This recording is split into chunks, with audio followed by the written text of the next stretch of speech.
Juda ko'pchilik mijozlarimiz bizdan so'rayapti, Pinduoduo ilovasi ishlamayapti deb.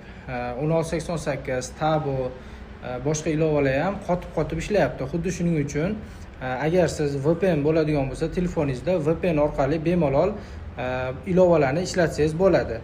Ya'ni VPN yongan holatda Pinduoduoni ham, 1688 ham, Taboni ham ishlatsangiz bo'ladi. Android telefonlarda, iPhone telefonlarda ham o'zi yaxshi ishlaydigan VPNlar bor. Shularni hozir men nomlarini pastda qoldirib qo'yaman.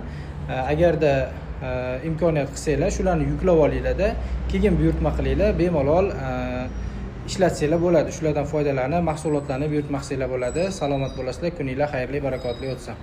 Buning uchun App Store'ga kiramiz va qidiruv joyiga VPN deb yozamiz.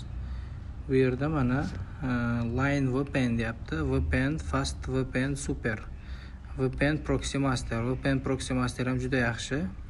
VPN Super Unlimited. Bu ham men bu VPN bularning ichidan men ishlatganlarim Secure VPN, VPN Zunder. Bu eng zo'r ishlaydiganlardan bittasi edi.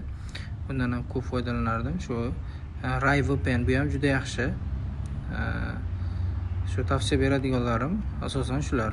Rai VPN, Zunder VPN hamda Secure VPN va VPN Proxy Master. Bemalol shularni yuklab ishlatsanglar bo'ladi.